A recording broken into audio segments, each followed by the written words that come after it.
जय भीम. आपण आज आलेलो आहोत सिद्धार्थ कॉलनी चेंबूर येथे. राष्ट्रनिर्माते डॉक्टर बाबासाहेब आंबेडकर म्हणतात की इंग्रजी शिक्षण हे वाघणीचं दूध आहे. जो हे वाघणीचं दूध पितो तो गुरगुरल्याशिवाय राहत नाही.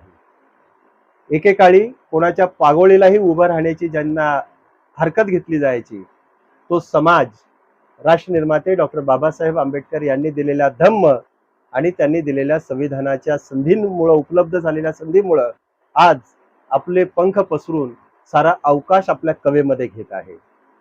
त्याचाच एक नमुना म्हणून, त्याचं एक जितं जागतं उदाहरण म्हणून आंबेडकरी वस्तीतील कवी अनंत धनसरे, ज्यांचे शब्द आंबेडकरी चळवळीतली पहार शब्द ठरतात, असे कवी अनंत धनसरे यांची कन्या सांची स्वाती अनंत धनसरे हिनं इयत्ता 10वीच्या परीक्षेमध्ये 95% गुण काढून आपल्या शाळेमध्ये द्वितीय क्रमांक पटकावलेला आहे.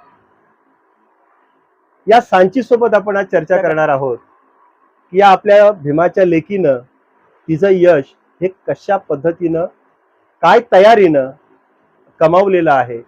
जे तिचं यश जे तिने कमावलंय त्या यशाचं गमक काय हे आपण आज तिच्याकडून जाणून घेणार आहोत. त्यासाठीच रमाई टेलिव्हिजनवर चर्चा करण्यासाठी आज आम्ही आमंत्रित केलंय आमची लेक सांची स्वाती अनंत धनसरे हिला. जय भीम सांची. जय भीम. रमाई टेलिव्हिजन यूट्यूब चॅनलमध्ये तुझं मनपूर्वक आभार आणि सर्वप्रथम रमाई टेलिव्हिजन यूट्यूब चॅनलच्या वतीनं तुझं अभिनंदन. इयत्ता 10वीच्या परीक्षेमध्ये जे एकूण 95% गुण काढलेले आहेत त्याबद्दल तुझं मनापासून धन्यवाद आणि आभार देखील. बेटा, आपण ज्या वस्तीमध्ये आपण राहतोय ती वस्ती मुळातच आंबेडकरी चळवळीचा बालेकिल्ला समजली जाते आणि त्या वस्तीची एकंदरीतच लौकिक पाहिला तर हा फार जगावेगळा लौकिक आहे.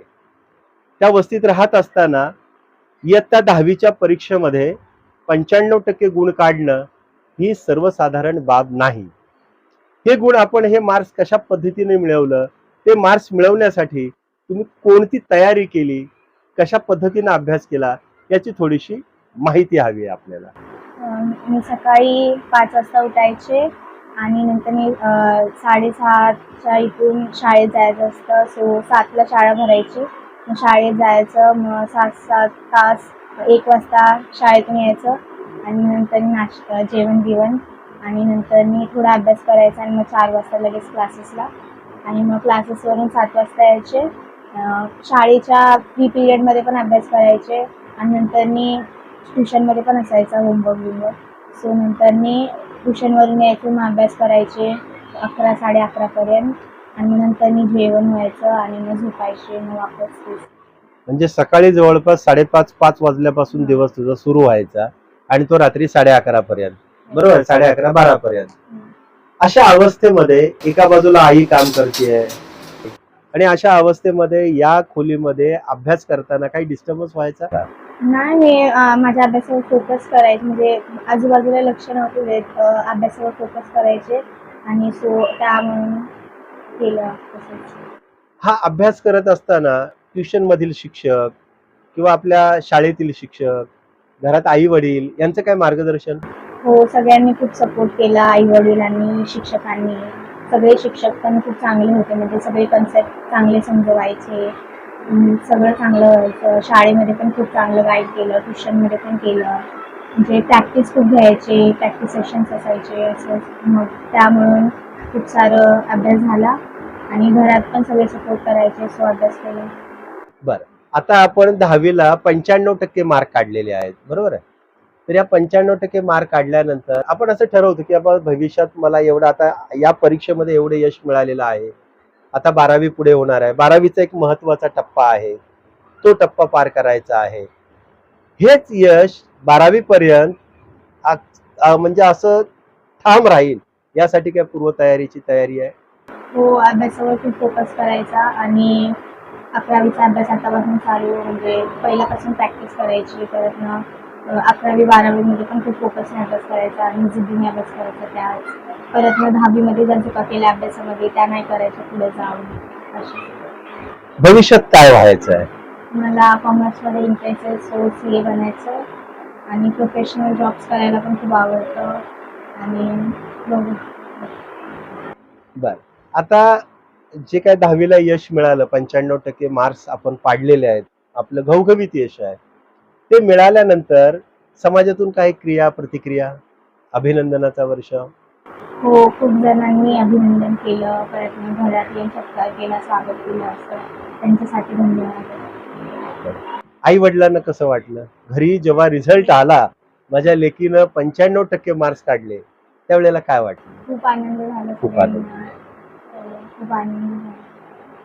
मग आता आपण ज्या विभागात राहतोय, बरोबर, या विभागात तुम्ही शाळेतून येताना किंवा कॉलेज ट्युशनला जाताना आपण आजूबाजूला पाहतो की आपल्या वयाची मुलं मुली कुठेतरी कोपऱ्यावर बसलेले असतात, चर्चा करत असतात, अभ्यासाकडे दुर्लक्ष सगळं काही असतं लोकांकडे.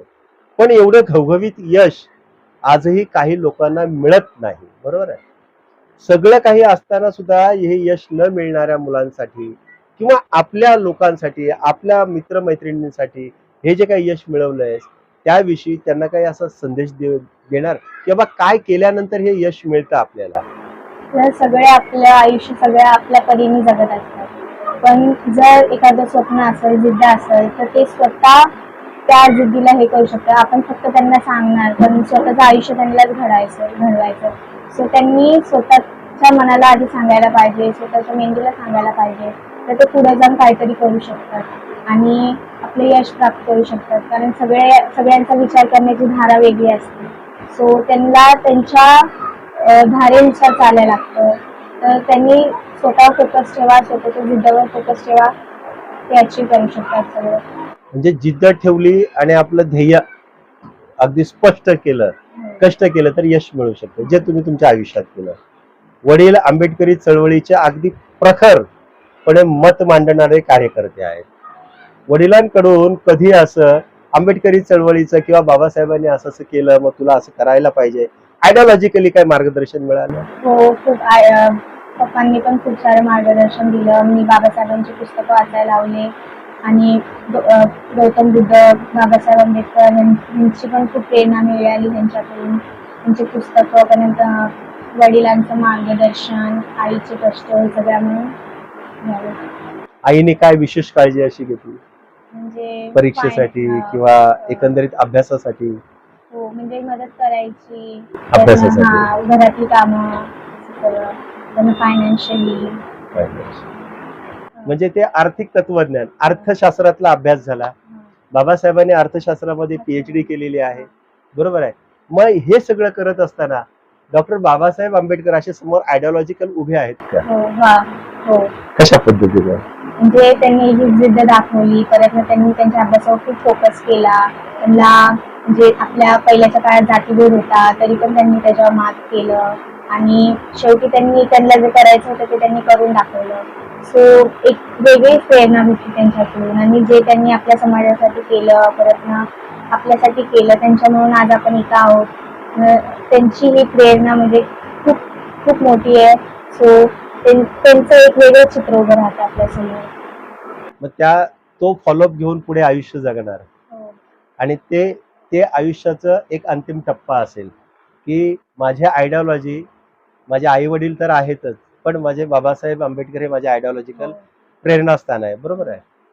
मग आता हे सगळं करत असताना ही जी वस्ती आहे, या वस्तीसाठी काय करावंसं वाटतं योगदान पुढे मोठं झाल्यावर? हो, नक्कीच. काय म्हणजे आता पुढे मोठे झाल्यावर अजून अभ्यास करायला तर करेल पुढे काय. नाही, म्हणजे असं मी काय विचारतो, कारण तुमचं वय आहे ना, एक उभरतं वय आहे. एकदा की आपण कॉलेजमध्ये गेलो की एक ते वेगळं विश्व आपल्या डोळ्यासमोर उभं असतं. आपण ज्या वस्तीतून येतो, आपण ज्या कुटुंबातून येतो आणि त्या कॉलेजचं जे विश्व असतं तिथे एकरूप व्हायला आपल्याला नेहमी त्रास होतो, बरोबर आहे. हा त्रास सहन करून आपल्याला आपली अचिव्हमेंट पुढे सक्सेस करायची असते. ती सक्सेस करण्यासाठी आपल्याला आंबेडकरी चळवळीचं तत्वज्ञान फार उपयोगी पडतं, बरोबर आहे. आणि ते तत्वज्ञान तुम्हाला तुमच्या आई वडिलांकडून मिळालं म्हणून हे यश मिळालं, बरोबर आहे. मग हे तत्वज्ञान आपण आपल्या समाजातल्या आपल्या समवयस्क मुला मुलींना किंवा तरुण तरुणींना देण्यासाठी आपले काय प्रयत्न असतील? हो, नक्कीच. कशा पद्धतीने? म्हणजे सेमिनार्स करू शकतो, परत मग त्यांना गाईड करू शकतो, परत संघटना खोलू शकतो. असं मला काही एवढी माहिती नाही ना. धन्यवाद. ही आहे आपली लेख सांची स्वाती अनंत धनसरे. मला वाटतं माझ्यासोबत माझा हा पहिला तिच्यासोबतचा इंटरव्ह्यू. मी अपेक्षा करेन की देशामधून सीएच्या रिझल्टमध्ये ही आमची लेख पहिली येवो आणि तिचा इंटरव्ह्यू करण्याचा चान्स मला मिळो हे सदिच्छा देतो तिला रमाई टेलिव्हिजन युट्यूब चॅनलच्या वतीनं. मित्रांनो, कवी अनंत धनसरे हे आंबेडकरी चळवळीचे अतिशय प्रखरपणे आपलं मत मांडणारे कवी आहे. फार मोठं साम्राज्य त्यांनी उभं केलेलं नाही, आर्थिक साम्राज्य त्यांचं फार मोठं उभं नाही. त्यांची पत्नी गृहिणी आहे आणि त्यांची लेख आता एका यशाचा टप्पा पार करून दुसऱ्या यशाकडे निघालेली आहे. हे अतिशय साध्यापणानं जीवन जगणारे आंबेडकरी चळवळीतल्या कुटुंबाची ही लेख ज्या वेळेला एक यशाचा टप्पा पार पाडते त्यावेळेला आंबेडकरी चळवळीतल्या लोकांची आणि आमच्या सगळ्यांची जबाबदारी एक असते की अशा ह्या भीमाच्या वाघिणींसोबत समोर एक नवा आदर्श उभा करायचा असतो आम्हाला. तो आदर्श असतो सहकार्याचा, समतेचा आणि सहानुभूतीचा. आंबेडकरी चळवळीमध्ये अनेक आपण कार्यक्रम करतो. या चळवळीच्या कार्यक्रमांमध्ये अनेक ठिकाणी पैशांचा वापर वारेमाप होत असतो. आम्ही नेहमी सांगतो किंबहुना 2017 पासून आदर्श जयंती अभियान राबवताना या मुंबईतल्या जवळपास 285 मंडळांचा इंटरव्ह्यू केल्यानंतर लक्षात आलं की या मंडळांचा साध्या मंडळांचा जयंतीचा खर्च हा कमीत कमी 5 लाखाचा असतो. मित्रांनो, आमची विनंती आहे, आम्ही म्हणत नाही की जयंतीच्या खर्चाला फाटा द्या, पण 5 लाखाच्या खर्चातला 10% हिस्सा जरी आम्ही बाजूला काढला तर आमची लेख जी आहे सांची तिच्या शिक्षणासाठी तो खर्च आपण करू शकतो. कारण महामानव डॉक्टर बाबासाहेब आंबेडकर सांगतात इंग्रजी शिक्षण हे वाघणीचं दूध आहे, जो पितो तो गुरगुरल्याशिवाय राहत नाही. सांची अगदी नर्सरी पासून ते इयत्ता 10वीच्या यशापर्यंत इंग्रजी माध्यमातून शिकत आलेली आहे आणि ते इंग्रजी माध्यमातून शिकत असताना तिनं 95% मार्क्स काढलेले आहेत.